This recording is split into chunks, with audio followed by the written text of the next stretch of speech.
Yoo yaa shamaa akkam jirtu nagaaf jaalallee waaqayyoo bakka jirtan hundatti isiniif haa baay'atu. Kun YouTube channel Boonsaa Addisuu Guuteetii. Haaraa yoo taatan subscribe gochuudhaan maatii keenyatti dabalamaa. Viidiyoowwan yeroo yerootti gadhiisnu dafanii akka isin ga'aniif mallattoo beelii banaa gochuu hin dagatina. Sochii raajotaa fi paastoroota sobaa Afrikaa kibbaa raasaa jiruuf falli argamaa jira. Ilmoolee mar'ataa. Dhalooti kun dhaloota hamaraa'edha. Dhaloota humna jifatameen jifataa jedhu. Dhaloota addunyaa mo'amtee waaqessu. Dhaloota lafarratti abaaramee hanga guyyaa dhumaa gubannaa akka dhimameef sana bira ga'utti qarree du'aarra fiigaa ooludhas. Sochii raajotaa fi paastoroota sobaa Afrikaa kibbaa raasaa jiruuf falli argamaa jira. Gudeeddii fi hanna paastorootaa sobaa waldoota Afrikaa kibbaa keessatti deemaa jiru ilaalchisee biyyattiin waldoonni kiristaanaa dambii akka qabaatan waamicha taasiftee jirti.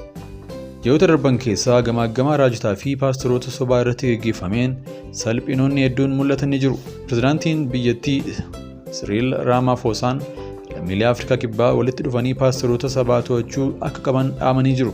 Miidhamtoonni miidhaan saalaa irra ga'ee jedhaman muuxannoo isaanii bal'inaan miidiyaaleef ibsuun namoota waaqayyoo jedhamuun kanneen maqaa kana akka agooggii miidhaa fayyadaman saaxilamuu dhabuu isaanii qeeqanii jiru. Biyyi keenya keessatti illee mootummaan jaldeessoo yeroo lammiilee biyyattiitti boba'ee jiru kana to'achuuf dambii kan hin tumne yoo ta'e biyyattiin burjaajii siyaasaa keessa jirtu cinatti raajota sobduun manca'uuf jirti. Mootummaan raajotaa fi biyyoota sobduu meeshaa siyaasaa godhee itti dhimma ba'uu hin qabu. Waa isaa jalaa baasee adaba ta'uu bituufi qaba. Dhalooti kun dhaloota hamaraa'edha. Dhaloota humna jifatameen jifataa jedhu. Dhaloota addunyaa mo'amtee waaqessu. Dhaloota lafarratti abaaramee hanga guyyaa dhumaa gubannaa akka dhimameef sana bira ga'utti qarree du'aarra fiigaa ooludhas. Seexanni dhaloota har'aa balbala lamaanitti seenee bite. Balbala isa tokkoon dhaloota mul'ifatanii isa waaqessan oomishateera. Balbala isa kaaniin ammoo walga'ii maqaa waldaa kiristaanaa jiran garuu kan minciiranii Kiristoos isaan keessa hin jirre iddoo hanqaaqeettiin dhaloota kanarraa kaachisee jira. Kaachisaas jira. Kanaaf gareen kun lameen seexana waaqessaa jiru.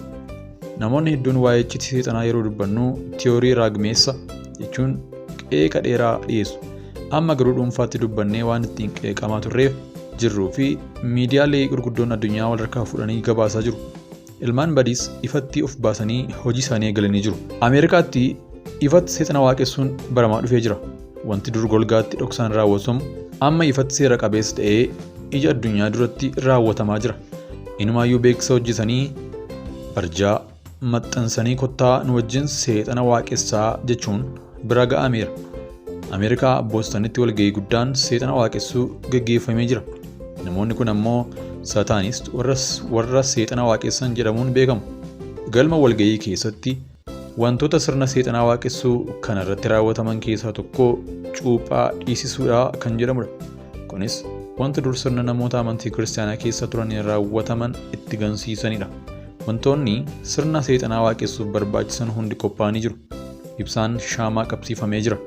Galmicha keessaa gara fuulduraa ammoo iddoon sirna garaagaraa itti gaggeeffamu waltajjiitu jira.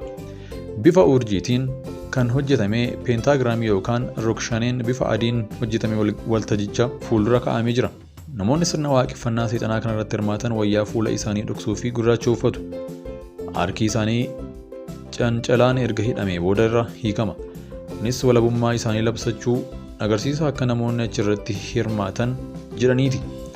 Cuuphaa kiristaanummaa dur itti cuubaman sana ganuu isaanis agarsiisuuf ammoo macaafa qulqulluu ciranii gatuu.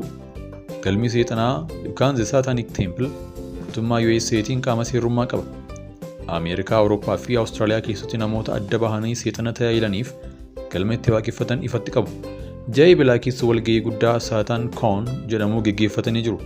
Yeroo sirna garaagaraa raawwatan mallattoo seexanaa fayyadamu. Fakkeenyaaf yeroo gaa'ela raawwatan yookaan maqaa haaraa moggaafatan mallattoolee kanneen keessaa tokko mallattoo fannoo kiristaanaa gargaragalchanii iddoo aarsaa isaanii irratti gochuudha. Sana booda sagalee isaanii ol kaasanii galanni seexanaaf jedhu. Kun kiristaanotaaf arrabsoo guddaadha.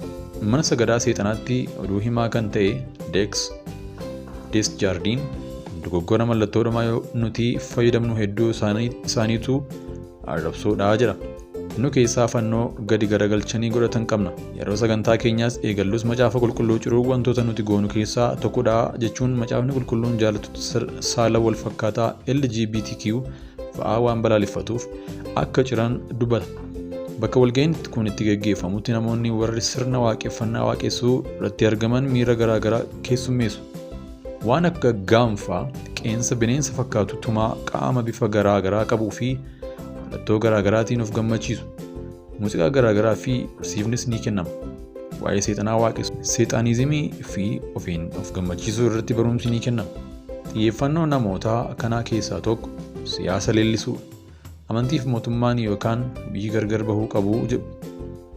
Kaayyoo isaanii galmaan ga'uuf ammoo dheekkamsaaf mallattoo garaagaraa fayyadamu.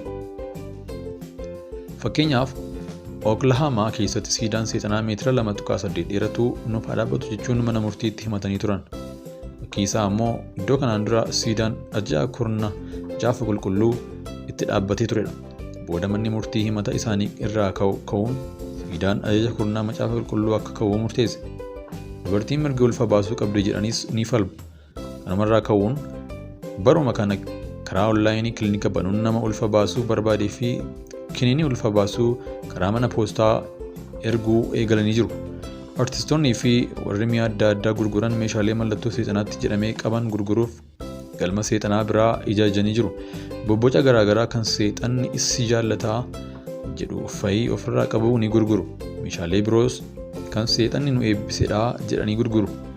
Bobbocaa fi huccuuwwan garaagaraa kan mallattoo seexanaa Baafoomit jedhamee beekamu ofirraa qabus ni gurguratu.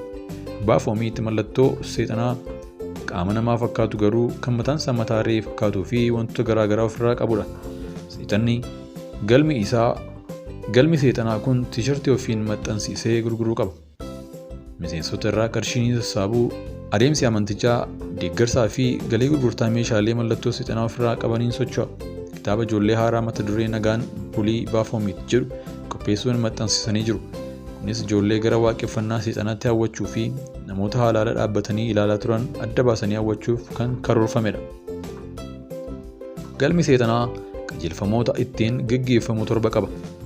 Isaan keessaa tokko qaama ofirratti abbaa ta'uu kan jedhudha. Ifatti Waaqayyo isa bulchaa dhala namaa ta'ee ganuudha. Waa'een seexaanizimii ifatti beekamuu kan eegale fiilmii bara 2019 hojjetame Aayil Saataan jedhu kan Peenii Leen qajeelfama galma seexanaa keessatti ibsee irratti ture. Bara 2019tti miseensonni isaanii 10,000 turan amma gara 700,000tti guddatanii jiru. Namoota walga'ii guddaa seexana waaqessuu ji'a bilaa keessa Boostonitti gaggeeffame irratti aangawoota mootummaa naannoo, injiinaroota ogeeyyii fayyaa fi ogummaa garaagaraa keessa hojjetan hirmaatanii jiru. Jaallattoonni saala wal fakkaataa LGBTQ hedduus irratti hirmaatanii jiru. Aarri ibidda isaan dhiphisuu immoo baruma baraan oliin ba'aa warra bineensichaaf bifa fakkeenya isaaf sagadaniifis nama gubaa maqaa isaa agarsiisuu fudhatuufis halkan guyyaas aara galfachuun. Yoo yaashamaa akkam jirtu hordoftoota keenya kabajamoo chaanalii kanaaf haaraa yoo taatan subscribe gochuu hin dagatinaa. Viidiyoowwan isin akka qaqqabaniif mallattoo bilbilaa kanaa banaa gochuu hin dagatinaa.